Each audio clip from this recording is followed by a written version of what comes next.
Austin, my man, we appreciate you coming on. How are you tonight? Doing good. Thanks for having me on. No, absolutely. The pleasure is all ours. Austin, right off the top, we're going to break some ice. We're going to get weird. If there is a zombie apocalypse, who are the three people from TCU baseball you want on your team to survive? Ooh, three. All right. Definitely taking Elijah Nunez because big hunter. I gotta go. I'm gonna go with all the dudes that hunt on the team because they gotta have some good shots. So I'm definitely taking Elijah Nunez, Luke Boyers, and my sleeper pick gonna be Brandon Taylor. Okay. I like the strategy. Hunters. I mean, I like it. I like it. Okay. All right. Let's get even more weird. If you had to do karaoke, what song would you pick? What song? Ooh, definitely PYT by Michael Jackson. All right. I kind of dig it, actually. I kind Yeah, of dig a it. little throwback action right there. All right. Let's say you're dropping a hot mixtape, Austin. What's your rapper name? Ooh. All right, I might have to go with. I like my Call of Duty name I got, so I'm gonna go with Chocolate Drop. I love it. Oh, that's perfect. That's perfect. All right. So moving on along. Who was your celebrity crush growing up? Ooh, like what age group we talking about growing up? Like Man, like we talking like when you like, 13 to Well, 16, 13 to I don't look. 17. Hey, Tommy kind of. Hey, he gave us his one when he was real young, and then he gave us his one now. So, hey, whatever. all right, I got three for y'all. So when I was like young, I was watching Hannah Montana, definitely Miley Cyrus, and then when we got to the Transformers area, I'm a big Transformers fan. Definitely Megan Fox before Ooh, the you ain't told no pre-surgery. lies. Yeah, pre-surgery, and then right now, mm, it's probably between Summer Rae and Rihanna. All solid choices, but I do sense a trend. You kind of like them a little crazy, Austin. And I can't say that I blame you, but that's That's why fine. they have celebrity crush and not celebrity soulmate. He, But he's big thought about facts. he's thought about this. I mean, he had it all mapped out. Like he must have knew this question was coming or something. Or Yeah, first off, you and the boys have talked about Trey this. Trey gave me some pointers. Oh, okay. Bet it up. All right, man. So you probably know this next was coming. Last one before I give you over to DB. Favorite athlete growing up? Ooh, favorite athlete growing up. I'm gonna go because like right now, my favorite athlete definitely like Mookie Betts. But like when I was growing up, for like I knew who Mookie Betts was. Definitely Cam Newton.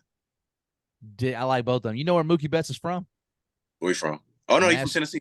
Yeah, Nashville, Yeah, Tennessee. You know where he yeah. committed to play college baseball at? Wasn't it Tennessee? It was Tennessee. He just never made it. He got the bag. I don't blame him. Yeah, I would have got that. I would have took that bag too if I was him. I had a problem with that Cam Newton pick though as a Saints fan. I didn't like him. Oh yeah, that's a tough one. Yeah, he kind of did it to y'all that year. A few times. Yeah. All right, Austin, man. Let's get into the interview part of this, man. Take me back a little bit. Tell us about where you're from. All right, so I was born in Gainesville, Florida. So been a Gator fan All basically my right. whole life. It's Yeah. been Well, nice. that's a good podcast, guys. And there we are. We're out of here. Yeah, so yeah, Orange and Blue. Yeah, definitely was that. I mean, not a fan of the baseball team, but definitely big Gator fan, like college football time. And then so I was born in Gainesville because my dad played football there. And then moved down to Fort Lauderdale, lived there between like ages, like since right after I was born, we moved down there. So I moved from Fort Lauderdale to Orlando when I was five or six, and then lived in Orlando ever since. Nice. I lived in Fort Lauderdale, live in Tampa now. I'm very familiar with the Fort Yeah, Lauderdale. yeah. Tampa blowing up right now. It's on the come up. Yep. Just wait. Championship city too, man. Everybody winning something somewhere. Yeah, hey, Tampa, even the sports trying to blow up. So you talked about being living in Orlando. How many times you been to Disney? I'm not gonna lie. There's one point I think both my parents both worked at Disney at the same time, and I just went over and over. I mean, was tired. you didn't even have to get those passes. Didn't need them. Yeah, Didn't need. You got the magic band and you're just rolling through there all day. Yeah, people ask me that question all the time. I was like, Disney, like to me, Disney's overrated because I've been so many times. But like, if you are out of town, you definitely got to go. Like, it Daniel, definitely has. It's really tough to be in a bad mood and walk through those gates and still be in a bad mood. I don't know Yeah. what to do, but it's Daniel, If I you- wondered if he might do the whole, because we're from Memphis and everybody be like, what's Graceland like? And then I'm like, I ain't never been, because most people from Memphis actually ain't never even been to Graceland, even though people come from all over the world. And so I was waiting for Daniel to ask you that, and you'd be like, I ain't never been. no. If he grew up there as a kid, I would imagine he had to go there at some point. Yeah, I think the only place in Orlando I've been, like theme park, is probably Universal. And that's because every time friends go, I'm busy. And every time I want to go, they don't have the free passes. I'm not going because Universal is expensive. So I'm not going unless somebody got a pass or something. Sure. Seems like a field trip thing. I feel like in school Yeah. that would be a field You know, trip. you know what's funny about that? I think my 7th grade year, every year before that, or 8th grade year, you're supposed to go to Universal like toward the end of the year. So every year they were going to Universal. And my 8th grade year came and they canceled it. We weren't going to Universal. I was kind of mad. Oh man, I'll be at Universal in 4 days. In 4 days, I'll be there. Oh yeah. On a hot button topic have for fun it. those lines. Have fun those lines. Those lines ain't no joke. Need that fast pass or whatever they call it. Yeah, you need that fast pass. I'm telling you. All right, so moving around through Florida, talk to me a little bit about family life. You got brothers, sisters, mom, dad. What's it look like? Yeah, so I got both my parents. My dad's still in Orlando right now. My mom moved over to Atlanta, and then I got a younger brother who plays baseball. He just finished his freshman year. He was at JUCO ball, so he's getting ready to go to either SEC, Big 12, or Pac-12. So he's limiting down his options right now. Those options sound pretty big. Yeah. Pretty big. So let me ask you this. Be real now. How many whoopings you put on him growing up? Ooh, a lot. Being the older brother, man, you had to throw down a little bit.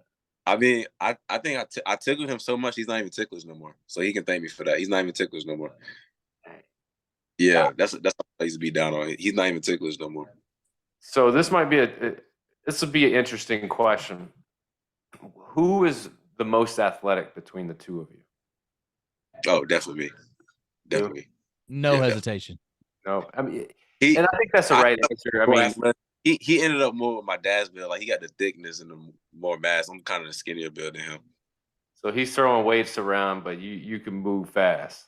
Yeah, he throwing away. I mean, like he still can move fast, but like he got the thicker build. He a little shorter than me. So yeah, he got the thicker build up for sure. Gotcha. So as you're growing up, I mean, to me, like being in Florida, you see a lot of people specialize in one sport or another. Baseball, being that you can play it year round, was baseball your only sport, or did you play multiple sports? Actually, fun fact, I didn't even know what baseball was until I was 9 years old. Like didn't even know about the sport because I always played football. So I started football when I was 6. And then that was like my only sport. I played football year round. Like if I was out of football season, I was training. And then got to 9 years old, my dad was like, no. Before that, I remember turning on the game, TV, and the first game I ever seen was, I think it was the Rays and the Phillies World Series. And I was like, what sport is this? This looks absolutely stupid. And then I turned it off, and then like, I forgot what year that was. And I just remember my dad asked me like maybe like a few weeks after that, he's like, hey, you want to go try for baseball? And I was like, yeah, sure. And I was fresh out of basketball practice. So we went there, tried out, and then ever since then I played baseball and football. All right, now you got me thinking. If you go from basketball straight to baseball, to a sport that you never played, like you must have picked it up fast, right? Like, well, I remember it's been so athletic that they were like, we'll figure out how to make this guy good. So we had like the little trials at nighttime. So I remember we was hitting fly balls, and like my dad gave me this old glove, like one of those like 1833 gloves. So I went out to catch fly balls. And I remember having the glove in my hand. I was looking at the ball and I looked at my bare hand, and I caught it with my bare hand. And I was like, no, you got to use the glove. So then I tried to use the glove and I missed it. So I just kept trying to catch it with my bare hand. I just kept like this, like a punt returner. So then they skipped all that. It was like, all right, we want to see you hit. So then like I was hitting a few line drives, and then it was like, are we gonna do like a little sim game? And I'm not gonna lie, they pitched this girl, and she threw like the hardest in like Little League at the time. I ain't gonna lie, she was pumping that cheese. And I just remember I swung real hard one time and hit the top of the fence. They were like, "You're on the team." All right. And the rest is history. So now you take these newfound skills and you expound upon it. Like you go out, you get better and better and better. And obviously, I'm sure that at some point you go to high school, right? You're playing. Are you still playing all sports, or are you now narrowing it down to just baseball? So I got in my 8th grade year, and my dad was like, "All right, you're getting ready for high school. You're gonna have to take a break from football."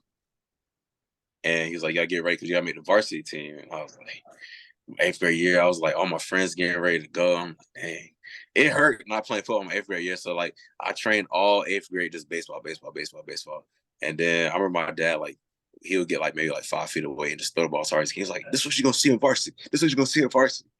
And I ain't gonna lie, he was throwing at least about 105 from that distance. I was like, I'm not gonna see this. So I trained all summer, all fall. Then high school finally came my freshman year. And so football tryouts had passed. I didn't even try out football. I remember I went out one time and like I tried out for the team, and then that was like first day of tryouts for football. And then after that, my dad was like, "All right, you ain't gonna play. We just want to see what they had." And then I went to fall baseball tryouts. I ended up making the varsity team my freshman year, and the football coach at the time, I remember he called me and was like, "Hey, Davis, why didn't you come try out? We need you on the team. We need you. We need you bad." And I was like, "Coach, I gotta focus on baseball." And he was like, "All right, I respect that." So I played varsity my freshman year, and then sophomore year, At what high school is this? it was Freedom High School. So like I was in like the area with like Dr. Phillips, Cypress Creek, and like at the time, Dr. Phillips was like #1 school in football every year. They went to states like every year. And it was like, God, dog. And they had like big time recruits like Florida, Georgia every year. So I was actually glad I didn't play my freshman year because I was like maybe 130 pounds my freshman year. So that kind of saved me. And then so played varsity like throughout my 4 years, and then finally went back to football my sophomore year. And then I played varsity my sophomore year, and then I played football my sophomore, junior year, and then didn't play my senior year. Man, you had these coaches, these football coaches, just getting real excited and then just being let down. Yeah, I mean, I remember my junior year, the quarterback got hurt in the sophomore year, and they're like, "Hey, Davis, can you play quarterback? We need you to play quarterback." No, they didn't even ask me if I could play quarterback. They was like, "We need you to play quarterback," because they thought since I played baseball, it was like, "All right, he definitely play quarterback." And I remember just going through the playbook. I was like, "Coach, I'm not gonna lie, I'm not gonna remember this playbook." So I remember like I used to be out in the huddle, and they'll give us the play call, like all the signs. And I look to my running back, like, "What's the play?" They can tell me the play, because like I remember like the concepts, but I remember the actual play. So I was like, all right, if he's running the hitch route, it got to be maybe like a post corner right here, something like a drag route coming on the other side. So that's how I remember the play. And then we had like a read option, so it was kind of simple. So to make things easy, you just ran the ball, right? Yeah, pretty much. It was like I'll read it, I either hand it to my because our running back was actually pretty good. He averaged like maybe 100 yards a game. So like I'll either hand it off to him, or if he was getting blown up, I'll just take it, run around the defensive end and run it. But I mean, I got a few passing clips on my highlight on Huddle. But other than that, I maybe averaged like 30 yards a game through the air, maybe like 100 yards on the ground. Daniel, before we got a new coach our senior year and actually opened up the offensive playbook, do you remember the play sophomore and junior year we ran repeatedly, like the only play we ran? Yeah, 28 bucks a week. 28 bucks a week. We didn't run anything else. Just hand it to Kirby and let him go. Hey, if it worked, it worked. But it did not. It didn't work. That's the problem. There's a reason that coach had to go. Yeah, if it ain't working, you gotta go. I'll never forget. I'm at quarterback. We're playing Dr. Phillips. This year they had like 2 linebackers one going to Florida, one going to Michigan. And it was 2 plays in that game that like made me mad. The first play, it was like we had twins to both sides, and it was slant both sides. I remember calling it. So we had like hot was for the strong side, cold for the weak side. And I remember calling the play. And the DB on the other team was like, It's a slant to the right, slant to the right. I was like, I looked at my running back, I was like, he know the play. So I was like, I'm audible. So I audible it to another play. He go, they run to the weak side. They run to the weak side. I remember just looking at the sideline. I audible it back to the play. I was like, well, if he intercepted, he intercepted. I hiked the ball. He jumped and took for a pick six. Damn, so he knew the play and you didn't know the play? Yeah. Coach came back. I came back to the sideline. Coach was like, why'd you throw that ball? I was like, Coach, I ain't gonna lie to you. He knew the play better than I knew the play. He was like, all right, that's understandable. That's understandable. So obviously you're back and forth on football, but baseball is really like the sport now. During this time, you get named to Rawlings Perfect Game honorable mention in 2018. You were two-time All-Metro honoree, and you were selected as a Perfect Game underclassman All-American honorable mention in 2016. You played football. You earned All-Metro there. You were Defensive Player of the Year and had MVP honors. Looking back at the football and the baseball when you were playing them together, which was your favorite to play? I'm not gonna lie. So our football team was absolutely terrible. But I did love the Friday night lights. I mean, if the quarterback wouldn't throw it to the other team. Because even when I was on defense, we would get stops and our offense would give it up. Like I remember for 3 straight games, we had at least 6 3-and-outs. And I was like, we'll get off the field. Defense, get ready for the point. I'm like, bro. Like I remember at one time, my junior year, I started at quarterback, I punted, did kick return, and was starting at free safety. That's a lot. And somehow he ended up on a baseball field at the end of the day. Oh, so clearly baseball was the right path, obviously. Yeah. But being a dual sport athlete, when did, because you're not always on the baseball field, at what point during your career do college coaches start pursuing you to play baseball? It was pretty early. Like my freshman year, I got my first ever like 2 offers. One was from Ohio, like the green one, and then the other one was from Stanford. So like that happened. I remember like talking to my dad about it.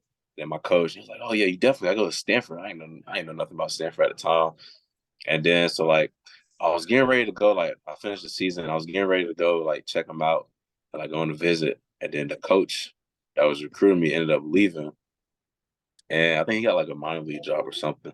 So then that was the end of that. And then like it was kind of quiet until like sophomore summer when I started picking up a few more offers. Like I started talking to schools again. Yeah, it's like sophomore summer and beginning of junior year of high school. Do you talk about Daniel? Talk about the range gap, dude. Miami of Ohio, so he's talking about is the green one, and Stanford. What a hell of a gap between schools. All them damn schools in between ought to be ashamed. I mean, you ended up going in between both of them, but it's just amazing to me how you get level, like, because when you talk about Stanford, you're talking about a lineage of college baseball, like excellence. They have a standard for baseball there. It's just amazing to me that Stanford is reaching out to you, but there's not like a Florida, there's not a USF, there's not these Florida schools that have baseball programs, and even north of there that are reaching out to you at the same time. But inevitably you end up choosing West Virginia. So what was it about West Virginia where you were like, that's where I'm going? I'm leaving Gainesville, Florida was so bad that you was like, man, I'm going to the hills of West Virginia. Morgantown. Fun fact, actually, out of high school, I didn't get one offer from a Florida school. That's one. That's a miss on them. Yep. Yeah, I didn't actually. I think the first offer I ever got from Florida school was when I hit the transfer portal this past year, and it was from UF. Nope. And luckily he didn't pick him because he never would have came on the show. Austin, we actually have a rule. We don't have Florida guests because we don't like Florida. So That's And why we now- almost cut the interview. yeah, I actually managed Austin while I was there watching you boys in Omaha. Some dude with a corn on the cob. You was talking about the dude with the pencil. Dude with a corn on the cob interviewed me, and I said "F them Gators." And then next thing you know, I got everybody telling me they see me on TikTok saying it. I didn't know the corn on the cob actually had like a whole bunch of followers. So Yeah, now, I'm a Gator fan for everything except baseball. so Austin, now even if we wanted a Florida Gator on the show, they wouldn't do it. They banned our show because of this viral TikTok that Jim just had to Look, get man, in. I had a lot of Jello shots, and they were actually real this year. They weren't that fake crap they had in the previous year. Yo, Austin, let's get back to it though. Let's talk about West Virginia.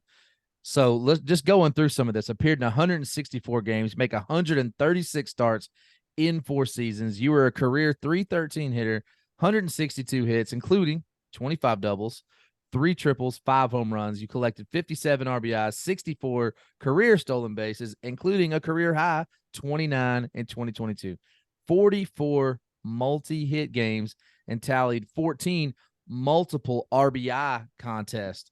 So just want to talk about that. You said you didn't have any offers from a Florida school where you're from. You end up at West Virginia. So tell us the biggest reason why. How did you end up there?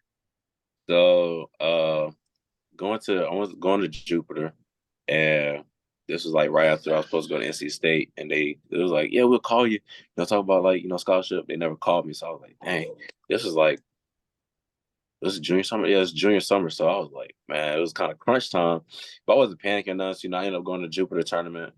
And West Junior supposed to come see me play. So the team I was playing for, I was like, hey, I told him the deal, what's happening. I was like, hey, West Junior want to come see me play. I had emailed the coaches, I was doing a lot of emailing at the time.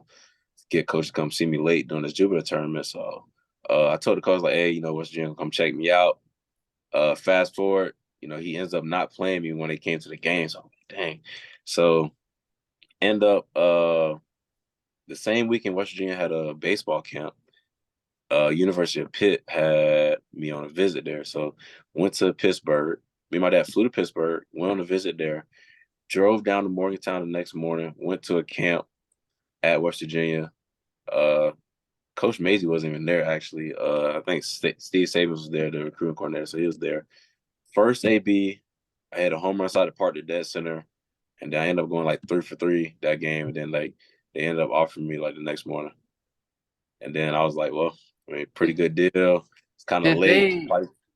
Did they want to know after seeing that? Did they go, why the hell didn't you play when we came down there to watch you? Did he ask me about that? Oh, yeah, I think he did ask me about that. Like when they were like, we was getting ready to talk over like scholarship money and all that, and I was like, the coach didn't play me. So, well, no, actually, no. This is what happened. I had talked to them after Jupiter, and I had told them like the coach ain't play me. So then that's when they told me about the camp. So they emailed me and was like, hey, well, come to this camp. We can check you out. So then my dad was like, might as well just go do what you got to do. All it takes is one good game. So I was like, oh, all right. So speaking of that, talk to us about baseball at West Virginia. We've never had a guest on from there. So what's the culture like? We're talking like facilities to crowds to competition level. So got there. It's in the mountains for sure. Big college town. Since it's the only like big thing in West Virginia is like the sports team there. So if you're from West Virginia, you are a West Virginia fan. And then you got Marshall there, but like Marshall's kind of like the little stepbrother. So everybody's a big fan. The coach there, like with the fans, like the fans are amazing. Like they're top notch. Like they can compete with like some SEC teams for real. Like they can compete with like a LSU. Like those fans really gonna go all out about their sports. Don't matter if you're doing good or bad. And then like facility wise, West Virginia's really been on the come up since I've been. I got in my freshman year. We didn't have a weight room. We ended up getting a weight room just for baseball only. They built a new like sports facility for like Olympic athletes and like a new weight room for like all athletes over there by the Coliseum. They don't have cages yet, which is kind of crazy, like indoor cages. So the cages are outdoors, so that kind of sucks hitting in the cold. We got like the practice football field, the indoor practice football field where they hit, but like that's like on the other side of town. Like, so baseball field is off campus, and then like there's like 2 apartment complexes like on the top of the hill where like all baseball players stay, and then the campus is like maybe like 5-minute drive, and then the indoor part of this football field is like behind the campus, so it's like a whole 8-minute drive, and like nobody's trying to drive over there just to go hit some baseballs in the snow. Like, it's tough. Speaking of the snow, I mean, was it like not just the weather, but was it like a culture shock for you coming from Florida to West Virginia? Yeah, the food up north, terrible. Don't recommend it. Terrible. Like I hate the food up north. Like I remember in like the dining hall, I'm trying to get some sweet tea. The sweet tea wasn't even sweet. I was like, who drinks unsweet tea? Oh, it's crazy. That might have been a deal breaker for me. I don't know if I could have gone there. Like I've been to so many restaurants up north, like over there in West Virginia area, where like I'd be like, can I get sweet tea? And they'd be like, we have unsweet. I was like, who drinks? I'll bring you unsweet some tea? Splenda. Yeah, I'll bring you some Splenda. I'm like, you trying to kill me with that fake sugar? Like that's not even real tea. And then I mean, like the snow, like I ain't never seen snow till I got up there. So like that was kind of dope. Like seeing snow for the first time. Cause I saw it on my official visit. I saw snow and I was like, wow, this is snow. And then after that, I tried to make a snow angel. That didn't work out like I planned on the movies. Like I thought it was gonna come out like nice and crisp. It was just a big block. Nah, it's like super cold up there. Nah, super way cold. Too cold. So what was your favorite season at West Virginia? And top of that, what was your favorite moment while you were there? Favorite season was probably my freshman year when we hosted a regional. We had Alec Manoa pitching. It's pretty good. I've heard of that guy. Yeah, that guy's pretty good. I'll never forget. Like I'm in left field playing Texas Tech. 9th inning, he's going CG. Last pitch of the game, 99 to strike out for the win. I was like, yeah, that guy's good. He's him. That guy's him. And then favorite moment. Let's see. I got 2. So my junior year, Big 12 tournament, playing Texas. We're down 1-0. I robbed a grand slam at the Big 12 tournament. And then senior year last year at West Virginia, we're playing Ohio State. One of my close friends is pitching, closing for them. We're down. It's tie game, 2 strikes. I'm up. He's pitching. And I hit a walk-off on the slide on the 3-2 clown over the middle. Did the group chat blow up that night? Yeah, it did. I remember like texting him after, and he was like, shots on me. I mean, I was like, I don't drink because I don't drink for real. So I was like, you can give me like a cranberry juice, but that's cool. If you can find me some sweet tea, I'll take that. Yeah, so sweet tea or something. Oh man. So one thing worth noting, man, Austin, is that in your years at West Virginia, you were first team all academic Big 12. Why were academics a priority? You mentioned Stanford recruiting you. So like, I mean, you talked about not knowing the plays. I'm kind of getting mixed vibes here. You didn't want to learn the playbook, but obviously you're a pretty smart dude. Yeah. So like on my dad's side of the family, I have my grandma was a teacher. Her mom was a teacher. Both her sisters were teachers. They all went to UF. My dad went to UF. So all big on school. And then and my uncle went to UF, so my dad's brother. And then my auntie was a teacher too. So like that side of the family was all teachers. And then he had 2 cousins that were doctors. So like that side was like books. And I remember I couldn't bring a C home at all. Like I couldn't bring a C at all. My dad told me, he was like, if you make a D, you don't. If you make a C, you ain't paying attention. If you make a B, you ain't busting your ass. I was like, all right. So I mean, I would bring some B's home, but it would be like mostly like I'll bring like four A's, 3 B's. It'd be cool with it. I remember sophomore year, this during season, I'm in chemistry. Chem 1 honors. I bring a D home on a progress report. Not even a report card, progress report. We're talking about practice. My dad, yeah, talking about practice here. So I remember my dad, he saw that. He was like, well, you ain't playing this week. And we had this when we started like conference playing high school. And we had like the hardest teams up first. And I remember my dad was like, you ain't playing till you get that D up, and you gotta apologize in front of your whole team. And I had to do my homework in the dugout. Oh man. Yeah, during practice. So you didn't get no more D's, though, did you? Yeah, oh no, that was the last one I ever got. I'm actually gonna steal what his dad said. If any of my, because they only make A's and there's the occasional B, I'm gonna say they ain't busting their ass. I'm on it now. Yeah, so yeah, school is important. No, for sure. Student athlete is the key phrase there. But speaking of being a student athlete, Austin, we all know where you play now, where you played this last season. How does TCU come on the radar for you, and why did you choose to go to TCU? So right after the draft, some things that went down between me and like the coaches over there at West Virginia and like all that. So after the draft, things didn't go as planned. And talked to my agent. He was like, "Well, man, we'll see if we got a free agent deal, but if not, we can hit the portal." So I was like, "All right, that's cool." So nothing happened for agent deal. So I remember playing TCU like throughout the years, and I was like, "Oh man, they kick our ass every year. Like these dudes don't ever lose." Like I'll never forget, we playing TCU at home. We had a pitch out. They did a hit and run. Dude got a base hit on the pitch out on a hit and run. I was like, "Wow, okay, this team is good." So I remember I hit the portal, and like I think true story. So before, I think right when I got in the portal, I had called Tennessee. I remember my dad was like, "Hey, let's start making some calls now." So I called Vitello, and he didn't answer. So I was like, "All right, whatever." So maybe like Only I don't know. big leagues. Yeah, big league. So I'm gonna get back to that. So like remember that. So I called him, he didn't answer. So I had to I'm in the portal, maybe like 2 minutes into the portal, like 2 minutes fresh. Like I got the email, I'm in the portal. I'm driving home from West Virginia, like all the way to Florida. So I get a call from Coach Carlos, and we talking. He talking, and like he was like, "So what do you want?" I was like, "Coach, I don't want my parents to pay for anything. I've been balling out. I think I deserve. It's time for me. Get what I deserve. Come help the team win. I like y'all culture. Y'all win Big 12 every year. So I was like, I'm coming here to make some magic happen. So we got business taken care of." And I was like, I'm gonna be a horn frog. Like I didn't talk to nobody else. He called me. I like what I heard. I like the culture. Coach staff was great. And they always win. So I was like, you know what? It's no brainer. Then on top of that, I was like, I get to play West Virginia next year at West Virginia. So I was like, yeah, it's definitely a no brainer. So I hit the portal. I was gonna say, hold on, bro. But you said talking to nobody else. You said that was the first time you heard from Florida. How did Florida not become a possibility?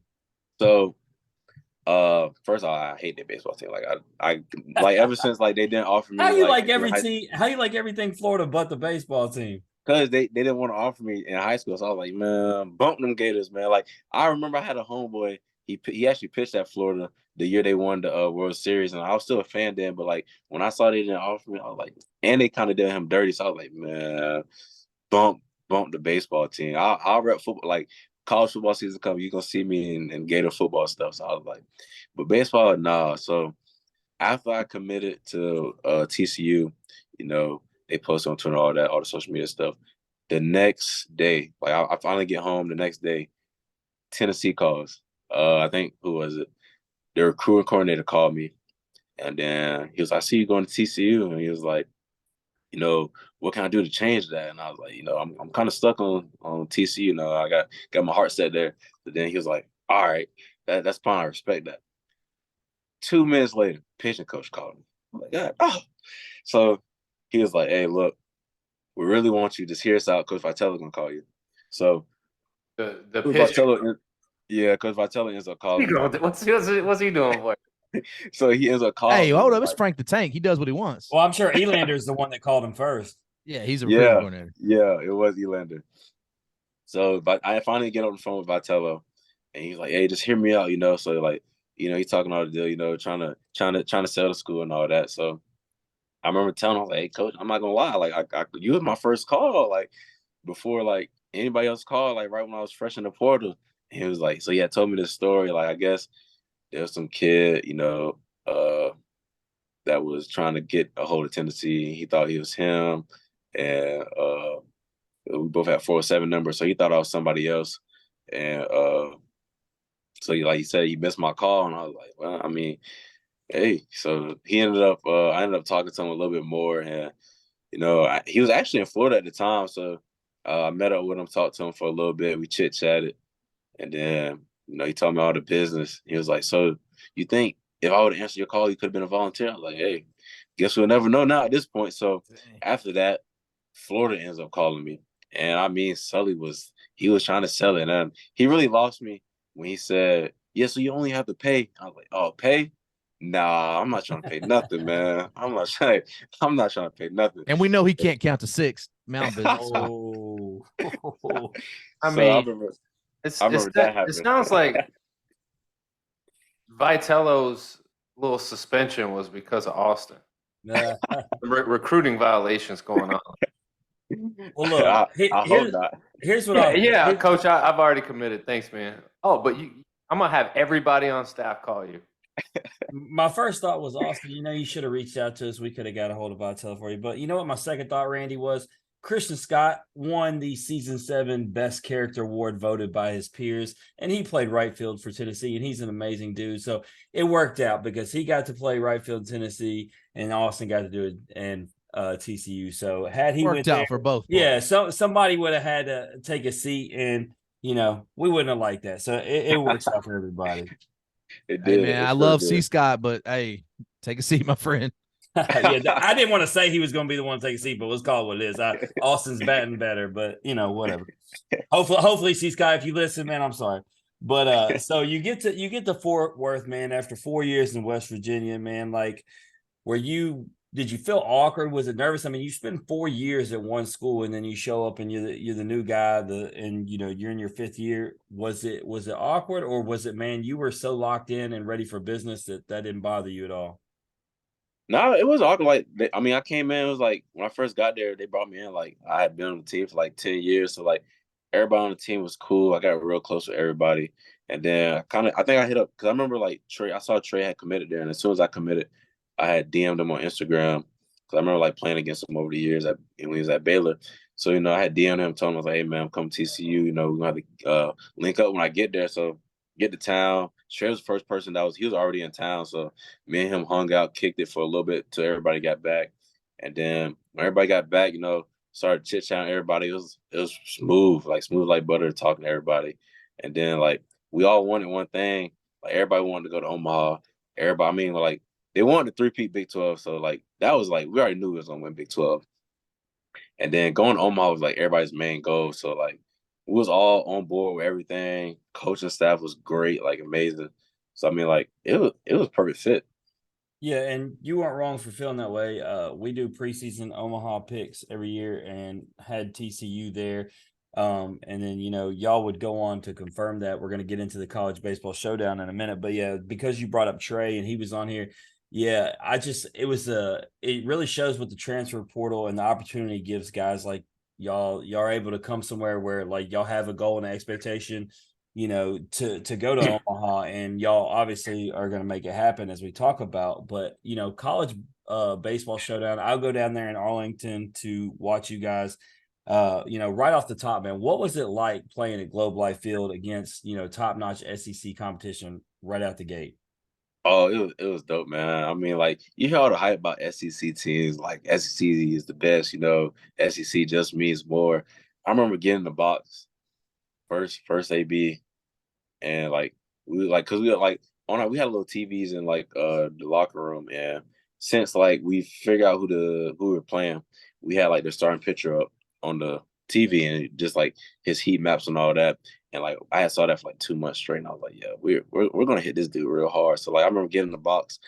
I'm like, all right, this SEC. I mean, this like I love the big moments. So I was like, man, this what it is. I remember getting the box first pitch. I was like, yeah, this Big 12 is way better than SEC. SEC doesn't want this smoke. I mean, playing in front of all those fans, like Fort Worth was right down the road, so we had all the fans. It was packed house, a lot of energy, the atmosphere was great. So like it was just dope because I mean, like at West Virginia, I didn't get the opportunity to play in like atmospheres like that. Like just start off no season. Like when we started off season, we're going down to Coastal Carolina. Like, I don't want to play Coastal Carolina. I'm trying to play the big dogs. I want to Right. play the big dogs. Well, So well, like, I'll yeah. tell you this.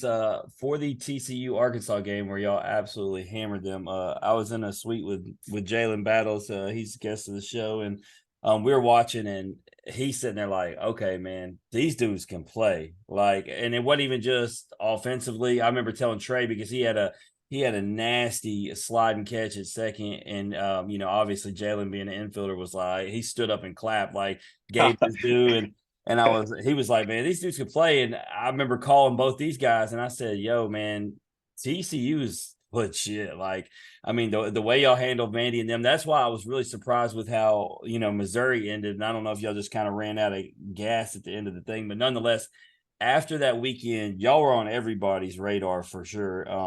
And so not just ours, as like I said, we had y'all preseason picks. So on the season, you batted 283, 9 home runs, 57 RBIs, 48 runs, and 22 stolen bases. So solid contribution across the board.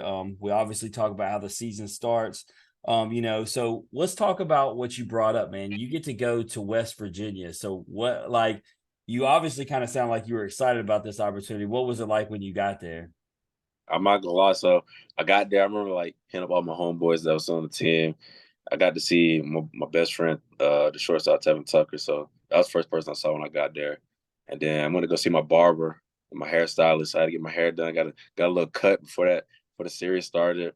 It was like a little family reunion. Then I remember everybody asked me like, "Hey, do you think you'll get booed or cheered?" I was like, I mean, I don't really care if they boo me or cheer me. Like, regardless, I'm gonna smack that ass. So, uh, let's see. I remember like the W Barstool text me like, "Hey man, we're gonna try to give you a round of applause when you get up there." I was like, "All right, cool. Y'all do what y'all got to do." I remember I got in the box. I'm getting ready to call my name, and it was half boos, half cheers. I was like, "Oh, that's fine." And then after that first AB, it was nothing but boos the whole weekend. I mean, like you would have thought like I was Tom Brady going back to New England, like boo, like it was hard booze, but it was fun. It is what it is, though. Randy, where do you stand on that? If he would have went to Tennessee for 4 years and then went somewhere else and came and played, how are you treating him when he comes back? Man, it all depends on how it ended, Austin. I would never boo. I just would not. But sometimes players deserve to get booed. I'm not saying you did. I'm not And I saying asked you did. because I know how Daniel is. Daniel is a respectable guy. He's going to give him a standing O. He's going to give him a standing O. I already know. Nah, I'm not. I'm probably not gonna do that. Like, if there's a certain player who ends up at the certain school that we're interviewing right now, I would root for his success. Yeah, and it really depends on the school too, because like if it was If he Alabama, went to Vandy, Florida, Florida, yeah, like dead to me. Nah, I'm they booing his booed me ass from the like they living booed me room. like I went to like Marshall or like Pittsburgh. Like I went in conference, but like TCU is not a rival school. It's like I ain't deserve to get booed. But I mean, like it just sparked me for real. Like I remember the interview Coach Maisie and my boy Tevin after the game, and they were like, "What do you think on the fans booing them?" And they were like, "To be honest, it just gonna motivate them." I was like, "Yeah, that's real spill." Because I mean, I did end up just barreling everything they threw at me. So I was like, so was Messed that up now, Ron. was that your favorite away series of the season? uh, yeah. I mean, we got swept, so like it kind of sucked at the same time. Like it's a team sport, so like I mean, like I did what I had to do, but like as like team result, we got swept, so like it kind of sucked. So like then that like it was fun going back there and like seeing them boo me, and then I just kept being successful. That was When that you was get fun. swept by them, do you second guess leaving there at all? No, I didn't second guess it. I was just like, man, we just in one of those slumps right now. Like every team's gonna hit a slump, and like I knew the talent we had, and like pitching staff hit, and like from offense standpoint, like we had the talent, like, and we were always like every time we took a tough loss, we would just flash back to what we did at the beginning of the season. We know that's in the tank, so like we just gotta get back there. So it was just a matter of time, like when we hit that hot streak, and like at that phase of time, it was like hot, cold, hot, cold, hot, cold. So I was like, yeah, we gonna click at one of these games, and like whoever gets us clicking, it happened to be Cal State, Fullerton, and Baylor. Like, but I mean, whoever got us clicking, it was gonna be a rude awakening for everybody else. So Daniel, what always eventually happens? Figure it out. But no, I figured you said Cream the cream rises to the to the top. top. Oh, Always. but yeah, I mean, it's what we knew going into the season. You know, Tim mentioned to this, he alluded to it, that we had you guys predicted Omaha, but then I would say probably about midway through the season, like we still believed like you guys were that team. It was just a bad part of the season for you. But then you guys started proving us right towards the end of the season, because then you pick it up and you start playing well. And I mean, Jim's going to get into it, but inevitably you start playing well at the right time. yeah, it was like after that West Virginia series, we was like, I remember like I cried a little bit because like that was a tough series. I was like, dang, like this is rock bottom. Like you can't go any lower than where we was at that point. It was like rock. Like we was at like we were past sea level, like bottom of the ocean. So I was like, I mean, we looked at each other. We had like a little players meeting, just talk about it. Cause teams who win like player led, so we were like it's time for us, to take control. So we had one of those meetings. We all looked around. We was like, well, we got the talent, we can only go up. I mean, you can't go down because like we at the bottom, so might as well just go up. Yeah, there was two teams we wouldn't let go of, and we took a lot of heat for. We believed that TCU and Tennessee would always make it back around, and boy, do we look right because you both made it to Omaha. But so as far as home series, being there in Fort Worth, like, and it may be the postseason, obviously, but what was your favorite home series? Ooh, there was a lot of definitely that super regional. That super regional was dope. Like, I mean, we had I remember like I got a few friends on the basketball team. They hit me up. They're like, "Hey, we come to the game." I was like, "Man, I mean, basketball ain't like they're in season like when we playing, so like it's kind of tough." But when I saw that, I was like, "Yeah, this place going to be jumping." But like, of course, super regional we popping. So like, let me go like in season, like before postseason. I mean, I gotta say this. Elephant in the room. Come on now. Super regionals. Y'all wasn't even supposed to be hosting that thing, dude. That's not their fault. That's not their fault. I mean, but is it really Indiana State's fault either? Yeah. I remember like after the Arkansas game, I was getting interviewed and like they were all cheering. I was like, yeah, we're going to super regional, but like they were cheering extra hard. Like I was like, I know we're going to super regional, but y'all cheering like we going to Omaha straight away. So like I remember doing an interview, like Trey came in my ear, and he's like, bro, we hosting. I'm like, what are you talking about, bro? He's like, no, we hosting a super regional. I was like, oh, that's dope. That's dope. So like that was a cool moment. Like, I mean, no disrespect to Indiana State, but like nobody want to go to Indiana State and have a super regional. They gonna have like 30 fans. Well, let me ask you a question. I don't know how much you paid attention. I didn't know anything about Indiana State, and I watched the games on TV, and they zoomed in and showed that cemetery graveyard behind the outfield wall. Austin, as an outfielder, how do you feel about a cemetery being right behind the outfield wall at Indiana State? A little weird, ain't it? Yeah, it is, but DBU has one, but like it's for like the veterans. So like I mean it's kind of like they're on a different level, but like when I was in right field, they had one. So like the middle of the game, I forgot like it's at a certain time during the game at DBU. Everybody has to stop what you're doing. Like it don't matter what you're doing. Like the game has to stop, and you have to turn around, like salute all the fallen soldiers at that passed away at the little cemetery. So like that being there, like it's kind of weird because like it wasn't like no military thing, but like it Well, wouldn't the one bother in me. Indiana State, it looks kind of creepy. It's old and everything. Yeah, I remember But you watching just like a taught few us something Bills new with games. DBU. I didn't know that at all. So you just taught us Yeah, yeah. So I What think if it's it like was like a pet cemetery? something. Now it really got creepy. Austin's like, I'm glad it wasn't there. nah, I would have had to get out of there. Imagine making a leaping because that wall was not too high. You could have leaped over it. So I mean, you could have leaped and landed into the graveyard. Well, what if it was left field though, wasn't it? Yeah, true. I don't know. It might have wrapped all the way out to the right field. I don't know. They did. I just saw left field. Hey, as I'm not trying to find out though, because I'm not trying to go there.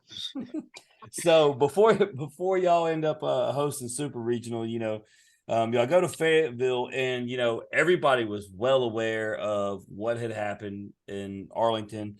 Y'all had won 13 of your last 14, so you're red hot when y'all get there, and obviously take care of business in the first game easily. And so here it comes.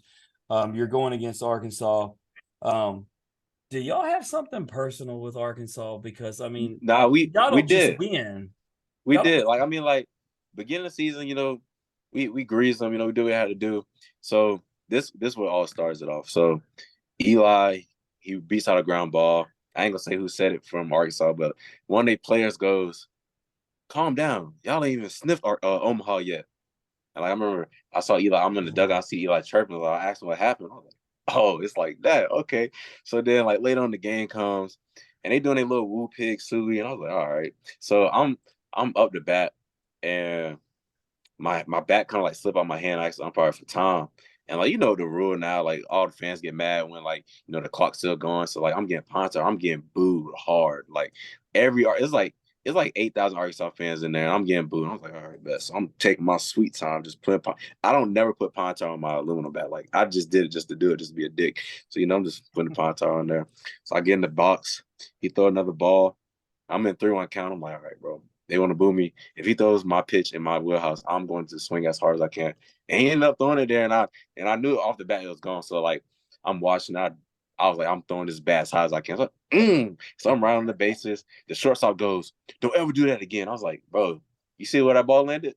All right, then don't talk to me. So then I got all the way at home, and then ever since that first game, like it was beef for Arkansas. Like I remember we were sitting for like watching like to see the regional host and like where we were predicted to go. And like it was lining up. We all started thinking like as a team, like we're going to Arkansas. And, like everybody looked at me, they're like, "Hey, D, they gonna hate you for that bat flip." And I was like, "Hey, I love to go to Fayetteville." And I was They like, gave "Well, you guess we're going to gave you a Fayetteville." warning too, didn't they? Huh? They gave Yeah, you a they warning gave for me that, a right? warning. Yeah, he gave me one. He was like, the umpire was like, "Hey, you can't be flipping the bat like that." I was like, yeah, whatever, man. And what I was actually arguing on Twitter earlier, Austin. People were saying that I said Arkansas ran into a buzzsaw with TCU. They were just too hot. And they were like, no, Arkansas's pitching just got exposed. I said, dude, Haken Smith was All-American, first team All-American. I said, no. I said, TCU was hot. Like I said, they made Haken look less than pedestrian, right? Like, Yeah, it didn't matter who they pitched. I remember like getting a scouting report before that first game in the regional. And like I remember looking at Trey right before the game started. No, this was like the night before, and I was like, "Hey, man." Like I gave him a little plan. I was like, "Hey, let's jump on that first pitch and just don't miss the first pitch he throws." And we was like, "All right," because we know SEC like playing them 3 times beginning of the year. All they want to do is throw fastballs. I'm like, bro, like that doesn't like it doesn't matter how hard you throw. If you all you do is throw fastballs, somebody eventually gonna catch up to it, and it's gonna get hit real hard. So I was like, "Hey, Trey, don't miss that first one." And that was like our mindset into going to the game. It was like he gonna throw that fastball, hit it hard, and if he throws a breaking ball, just take it, hit it hard too. So what's your thought in regards to Trey? My man had 2 home runs all season. He has 3 in one game. Like from you watching it as his friend and his teammate, like what's your thought? Like, damn, my man hit 3 in one game. He's had 2 all season. Like I knew Trey had juice because like I seen him at Baylor hit some balls very far, and at Minute Maid he hit a backside home run and pimped it. I mean, even though it barely got over, he pimped the back. He hit a backside home run at Minute Maid. So I'm like, he has the juice, but playing at like at Lupton Stadium, like at TCU, like that's a pitcher's ballpark. The wind blows straight in. It don't matter how hard you hit the ball, it's gonna get knocked down. So like when like it was a shocker, you know, hitting 2 grand slams and back to back innings is crazy, and then hitting 3 home runs in one game, let alone, is crazy. But like when you hit him, I was like, I was just happy for him. I was like, yeah, do your thing, Trey, do your thing. I mean, could y'all even touch him in the overdue. dugout? I mean, that guy was on fire. Hey, it was that IHOP. It was that IHOP we had. IHOP and what else we had? Longhorns. Like we went to Longhorns. Let's see. Did we go to Longhorns before Arizona game? I don't know.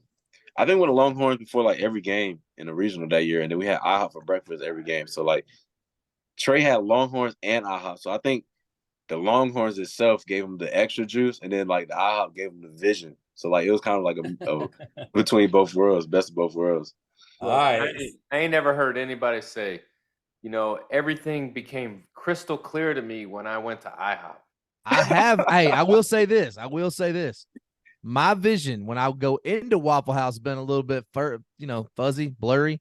When I came out, I was seeing a little better, a little more sobered up. I gotta admit. See, IHOP gonna do it. It Look, soaked it all up.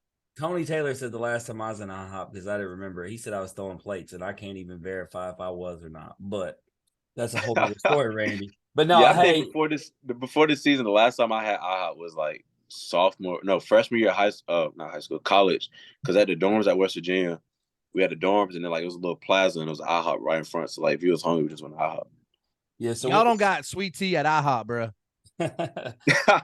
we got a breakdown of what our audience age group is, and it's like 15% of them are like, you know, teenage crowd. So Austin, for the young guys listening, they're gonna start eating IHOP before games and hope that they can start cranking out grand slams. Yeah. Now I'm not gonna lie. This is gonna be a good take right here. Trey would definitely agree, but if we would have substituted IHOP for Waffle House, Trey would have hit 4 grand slams. Agreed.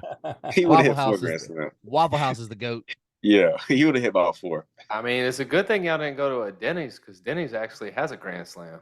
Boom. Ooh, yeah. See, that would have been like reverse psychology. So we probably would all had a hat trick and got swept. All right, so you guys take care of business in Fayetteville. You know, like we said, you end up getting to go home and host in Fort Worth. Y'all end up setting a record crowd, something that me, Daniel, and Randy were happy with. Seeing all the record crowds across college baseball, just seeing the growth of the game is something that that makes us excited. So we were stoked to see that y'all had that kind of capacity, that kind of fan support. But y'all take care of Indiana State. I wouldn't say it was just easy, but there wasn't really any kind of a struggle. So, like, I mean, would you agree? Like, you know, it just felt like y'all were the better team, right? Like, yeah, like we had that edge to us. Like we were at a point in the season, like we were beating everybody. Like we after like that walk-off loss we had to K-State, which was like a cheap win. Like that series win, like we went into the tournament and like we beat down on everybody. I mean, like not even close, just beating down everybody. Beat down everybody in the region. We got the super. Like I mean, super is like I guess I would say we were a little relaxed, like too relaxed, but like we knew like we had that chip on our shoulder. Like nah, y'all ain't gonna come here and beat us. And then like after that first game, we were like nah, we got to get it done, especially in front of this crowd. We're not playing 3 games. We playing 2. yeah, no doubt. So y'all end up punching the ticket. The goal was Omaha, but now it's to win a national championship. But y'all reached the initial goal that you guys had came there for. So when you get there, game 1, man, I want to ask you, you know, Luke Savage is the guest of the show, and I was there. I was in Omaha the whole time. I was actually there wearing a Trey Richardson jersey for that game. You know, I have watched Luke all year, and you know, like, is it just one of those days where he didn't have his stuff? Like, you know, what happened, man? Because he, you know, usually he shuts it down. Like, you know, what happened that game? Yeah, I mean, like of course he gave it the home run, like, you know, bad pitch, you know, but like before that, like I think we had an error, and then yeah, like you know what happens after errors, like blue pit. I was like, oh, here we go, blue pit, and I was like, oh well, and he hit the home run. I was like, dang, like I mean, like he was on, but like he wasn't like he would probably say himself like he wasn't himself, but like to me personally, I think like he was still on, like he just made. I think it was just like bad pitch call, you know, like because kid was sitting dead red fastball. He had fouled the ball off like right down the line, like real hard, and like personally, right, felt like throw him slider. Personally, I would threw myself a slider, and we threw a foul. I mean, like foul if he would have hit his location, probably would have got the job done too, but he missed his spot. So, I mean, gotta live and die about it. But I mean, it is what it is now. We we left that in the past and had to handle business. We played them again. Yeah, so me and Daniel were actually talking about it because the stat would come up the next game against Florida when Oral Roberts was playing them. So when they beat y'all, that was their 7th win in a row when trailing by 3 runs going into the 9th inning. That was the most crazy stat I'd ever heard in my life. So this team and I don't know if you paid attention to the Florida game. They had ended up getting bases juiced in the 9th, and they were down 3 runs to start that inning. I said, these dudes going to do it an 8th time in a row. They obviously. Yeah, I was watching. I think we were out to eat down in Omaha. Like the game was on. I saw Florida went up early. I kind of like just didn't pay attention because I didn't really care what we played. And then like I remember like turning on TV and they had base load. I was like, oh snap! Like they finna do it to Florida too. No, that team, I give to them. That team had some heart in them. Like I mean, like of course every team there had got heart, but like that team, boy, it was playing to like the last fingernail. I was like, dang. Yeah, so I mean, you obviously have the tough loss, but you bounce back and you know, you beat Virginia where you had an outstanding game. You go perfect for the day. So you know, obviously you're feeling good, the team's feeling good, and then like you said, you get to play Oral again. And y'all disposed of them easily. That was actually the first game in Omaha that wasn't close because every game up to that point had basically been a 1-run game, and then y'all beat them 6-1, and it's pretty easy. So when you're going to play Florida, what's the vibe like? Because we were just talking to Tommy about this last episode. You know, he was on the flip side of your situation talking about where when they went to play LSU for Wake Forest, you know, they just had to win 1 of 2 games. You're in a flip side situation where you have to win 2 in a row. So what's the discussion? Is it just as simple as 1 game at a time? Yeah, it was pretty simple. It was just 1 game at a time. Got to handle business here. I mean, we were just gonna treat it like any other game. Just gotta handle business here because we knew we had the bullpen. Like we had the pitching. Like if any team had the pitching to besides Wake Forest because they had some dogs, but any team had the bullpen to make it out of the losers bracket early was definitely us. So like it was just a matter of like jump on them early, handle this one inning at a time, one pitch at a time, and then let the outcome be the outcome. Yeah, no doubt. So obviously y'all come up short, but I'll end with this, man, and then I'll let Daniel play a game. Reflect back. You came there to go to Omaha to win a Big 12 championship. Y'all obviously won the Big 12 tournament, took care of business, made it to Omaha. Made it to the finals of your bracket. So reflect back. Just give me an overall thought process about your decision and how it all turned out. Yeah, from like personal standpoint, like decision was great. I made some brothers that I'm gonna know for life. Probably found a home I'd probably want to live in during the off season. If God let me get drafted this year. So like found a place I would love to, just kick back and during the off season, chill it with. Met some great people outside of baseball here and like the support staff was great. And then like from team standpoint, it was great. I mean, like, yeah, we didn't win Omaha, but like I wouldn't want to go out no other way going to Omaha, going through everything we went through this whole season just to make it all the way to Omaha. Like we're gonna be remembered forever. Like our name's gonna be our picture's gonna be up. They're gonna remember you on Fayetteville forever. I'll promise you that. Nah, yeah, for sure. Funny story. We saw I saw maybe like 40 Arkansas fans like just out and about in Texas after that regional win. It was kind of funny. And they was like, y'all really put it on to us. I was like, hey, well, that's what y'all get for y'all started it. Y'all started the beginning of the season. We finished it. Yeah, so like, yeah, from the team standpoint, like I mean, I'm content like with what happened this season. Like we didn't win it. Yeah, that's definitely the ultimate goal, but like there's no other way to go out. Like, I mean, I got no complaints. It was perfect, like cherry on top. Hey, you can't beat it, man. You knew the goal was to get there, and once you get there, anything can happen. You guys fell short. I mean, it doesn't mean that the season wasn't successful, and it doesn't mean that you guys were should hang your head by any means. But I'm sure it does leave a nice little taste in your mouth for things to come if things work that way. But the big thing is, man, is you were able to bet on yourself and tell these coaches, I deserve to go here for these reasons. And they did that, man. They took a shot with you, and obviously it paid off because they took it a step further. They put themselves in a position to be in Omaha and compete for a national championship, man. So hats off to you, man, betting on yourself. Hats off to TCU, man, for a great season. Yeah, thank you. Yeah, I mean, like, and then like on top of that, like Brayden Taylor hit a ball that's 100% a home run at any other part. So like the fact that was the way it ended, like I mean, it's not like we ended the season like getting blown out by Florida. We ended the season on he had to make a great play.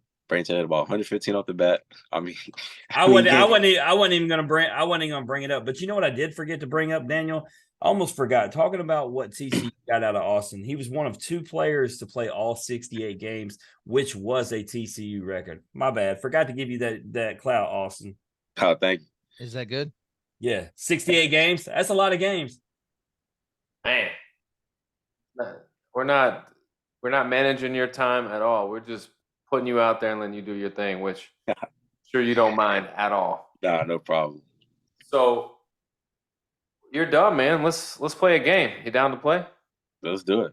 All right, man. This game is called This or That. This or That is brought to you by Chinook Seedery.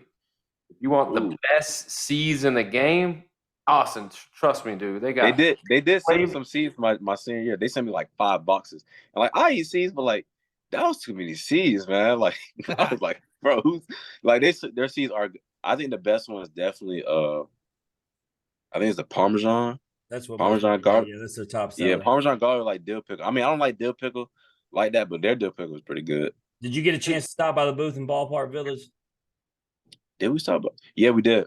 Yeah, I thought he said your name when he said players that came by. Well, appreciate that because they wanted some players to come by and stop by. So I'm glad you got to do that. Yeah, we stopped by. Look, see, I don't even got to do the whole plug, man. You just did it for me. Look at Well, he's also teammates with Luke Savage, who's There we go. that's Chinook's boy. So So there it is. Best seeds in the game right there. Austin, this or that's very, very easy. I give you two options. You choose one or the other. Can't say both, can't say neither. Just be decisive and choose one. Very simple. All right, so you talked about IHOP, you talked about Waffle House, you talked about Denny's a little bit. So breakfast is on our minds. So if you're going to breakfast, what are you getting? Sausage or bacon? Oh, definitely turkey sausage. Turkey sausage. Yeah, turkey sausage. Turkey bacon. Because I don't eat pork, so like turkey bacon's kind of. So I'm going turkey sausage. All right, fair enough.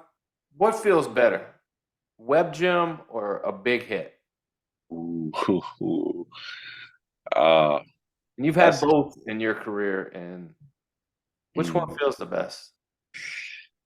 That's a tough one. Let's say situationally, they're both like either game winning or game saving. well, I mean, he said that he robbed that home run in Texas was his favorite moment. So I feel like he would say Web Gym. I would.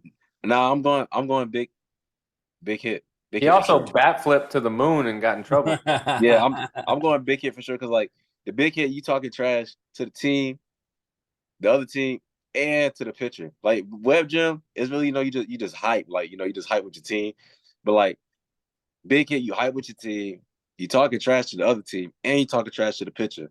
So like it's like a win-win-win.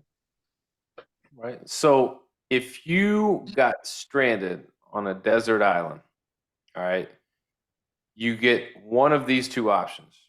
You either have to be by yourself or you have to be with your worst enemy. Which one are you choosing?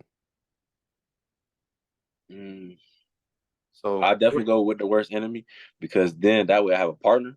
But then if like I don't like him, I just end up killing him. So like then I'm just by myself anyway.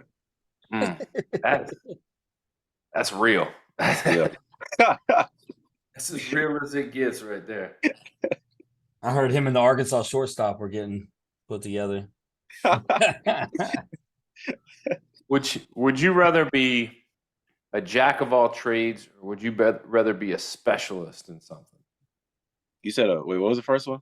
A jack of all trades. Would you rather be good at everything or really, really just ultimately good at one thing? Way better than anybody else. Definitely everything, because then that way you can help more people in different situations. Because if you're only good at one thing, like in baseball, if you're only good at one thing, you ain't gonna make it nowhere. So like that's why they call it. You gotta have 5 tools baseball. That's why you gotta have 5. See, if you got 5 tools, they're gonna like you more than somebody who got 1 tool.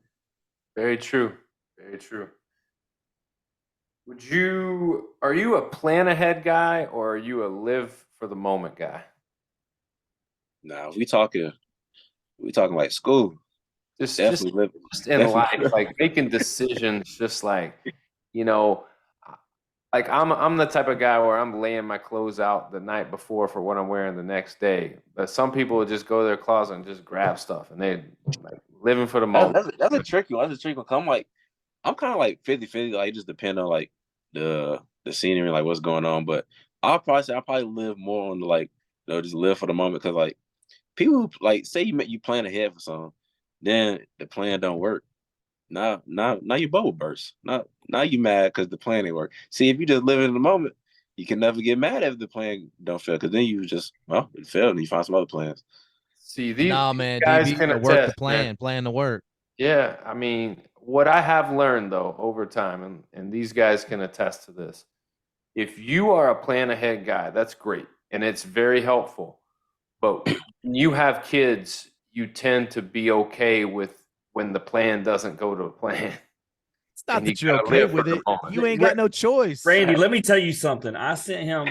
See, also, I told you I was going to Universal, but before Universal, I'm coming down and staying with Daniel for 3 days because my daughter's she's got an audition for the University of Tampa soccer coach. And so anyway, I sent him what the her soccer schedule was, and then of course we got plans outside of that. So this man sent me my itinerary back. And I was like, oh, okay. So you writing my plans for 3 days. That's how Daniel is. This man wrote out my whole schedule for me. I mean, I know that 90% of that plan ain't gonna come to fruition. And I'm it'll surprised probably it didn't be say a work. waste of time. I'm surprised it didn't say wake up at 4 a.m. and work out, so I could have axed that plan right out the gate. I mean, I'm not gonna do you like that because I know Yeah, maybe like if you think about like you're go not back built to like school. that. When like teachers give you like the study guide ain't never nothing like the test. So like, don't just study. Just pay attention in class. You'll be fine. Live for the moment. All right. Would you rather own a massive yacht or a private jet? Definitely a private jet. Definitely private jet. Cause like on a yacht, where you gonna go out? You gonna go about like 30 feet and be back? I'm trying to travel the country. You travel the world in the yacht. I think you can find. All right, y'all should add this question: Who are there more yachts or private jets in the world? Yachts. Gotta be. Exactly. So you can always find somebody with a yacht. You can't always find somebody with a private jet. You've been to Tampa. You know the answer to that question. But I will say That's this: a super humble flex. Well, where I live, there's a lot of yachts. But you got to let me finish. You see them all the time, and they never move. Never. They always on the dock. They're just like 5 feet away from the dock. Hold up. That's what you call FU money, bro. I got this. No, I don't. yacht. I think that's the problem is that they don't have as much money as they think they have, and they can't afford to fuel it. I would host a party on that yacht at the dock. At the dock. I mean, why not? Why not? I'm going yacht. I'm just saying, I'm traveling the world, and I'm gonna have the right people on that yacht. We partying, like Randy said. Let's do it. Okay, I will say this. Let's say you can't take the yacht nowhere except one location, though. Hell no. There's more water on this earth than anything else. Yeah. Randy could take his before you get there on that Randy yacht. could take his yacht actually to Knoxville and watch Tennessee. That's the ability a yacht has because it has a river that pulls up. This is true, but I will say this: what? If you own the yacht, it's gonna take you at least 60. You saw what happened to the Titanic. But that's what you do. You party on the way there. You're gonna bring up Titanic. It just came out on Netflix. You watched it, didn't you, Austin? No, that thing's way too long. It's too long, bro. You gotta see it one time. When I was a little kid, I used to just fast forward to that scene in the basement. You know what I'm saying? Austin, would you rather spend an hour in a walk-in freezer or 2 hours in a sauna? Ooh, you've lived in both. Yeah, I know that. I'm definitely going.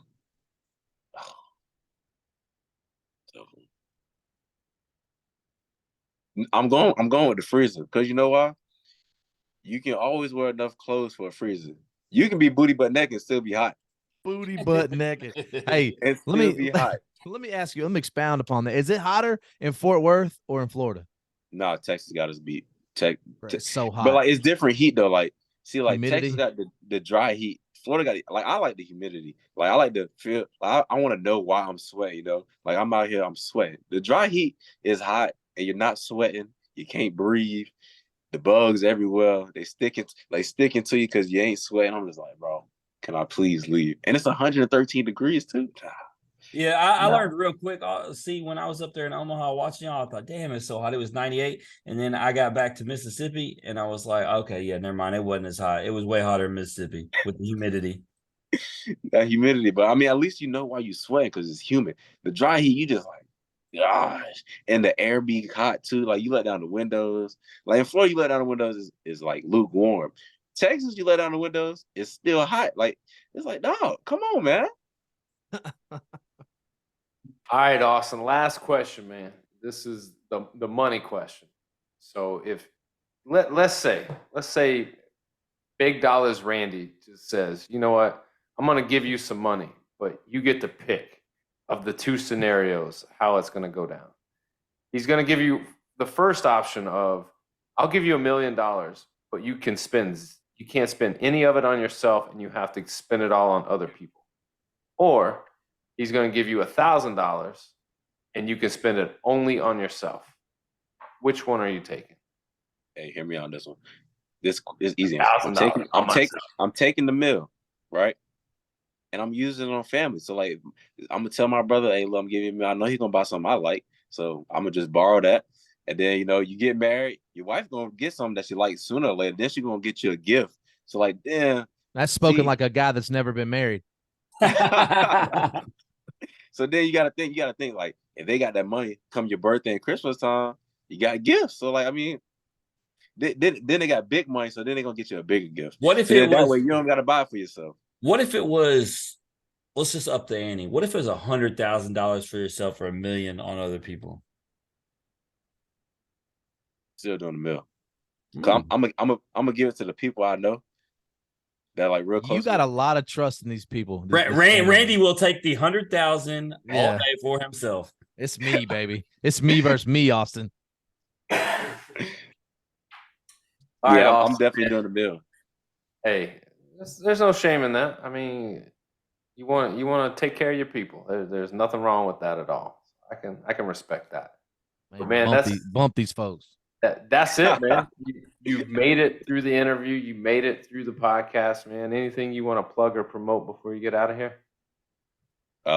You know, everybody, y'all follow me on Instagram _Austin J Davis _ Actually, no, bump that. Everybody go follow me on TikTok because I'm trying to get a blue check on TikTok. AD Go Crazy on TikTok is the only one that's called AD Go Crazy on TikTok. Y'all go give me a follow. I'm trying to get to 10,000. AD Go Crazy. So real quick, what? Oh, I just you got to give some people a taste. What are they gonna see? So I mean, you really gonna see like baseball stuff. You're gonna see funny baseball stuff. Like I posted one time I posted all my strikeouts. I was like, I'm getting ready for baseball season. It was just me striking out. Posted all my field diving catches on there. I posted some cool highlights. And then I haven't posted on a while because season I just been training. So I'm gonna try to switch up the trend on TikTok, see like later down the road where I can switch it up to. I gotta think though, because TikTok you gotta get kind of creative. So like you ain't posted since like 5'9", bro. Outside. He's been busy. We're busy getting ready for Omaha. That's why. All I know is he's the first. Hey, look, we almost at 300 guests. He's the first one to plug TikTok. I like it. It's different. What everybody else plug?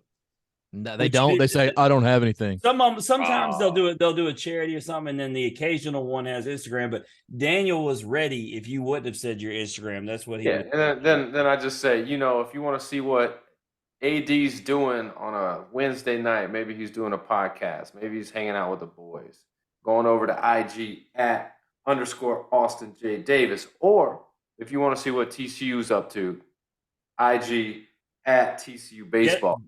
But because you're the TikTok star and we're trying to get you that blue check mark, you need to head over to TikTok. AD Go Crazy. I got a perfect segue right now. This is Randy. You'll find this ideal. So speaking of TikTok and speaking of TCU, did you see who just committed to TCU? Chardonnay. Peyton Chardonnay.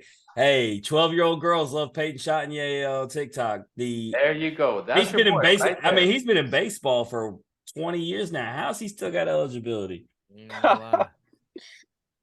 That man was at Ole Miss for 17 years, and now he's going to TCU. We can't even say that y'all being Tiger fans. Dude's coming back for his 9th year of college. Golly. Well, Austin, man, we wish you nothing but luck in the future. Please reach out to us if you need anything, man, and hopefully we'll have you back on, man. We'll talk some more. Yeah, definitely got to have you back on. This is fun. Thank y'all for having me, everything. Absolutely. That's Austin Davis. If you like hearing Austin's story or you just like hearing us average Joes talk X's and O's, please like and share the podcast on Facebook. Retweet us on Twitter. Head on over to TikTok at AD Go Crazy, at In Off the Bench. Hit us up. Maybe we can all get that blue check mark. Who knows? We'll get verified. We'll be real. Ain't nobody trying to be us because we got that check mark. But as always, you know the drill. Thumbs up, hearts, likes, love, hugs, all that good stuff. The feedback, we'll take it all. And we'll see everybody next week for episode 4, where we're going to be getting a recap of South Carolina baseball with Roman Kimball. This has been the In Off the Bench podcast. As always, remember, strong body, sharp minds, grit and grind all the time. We're out.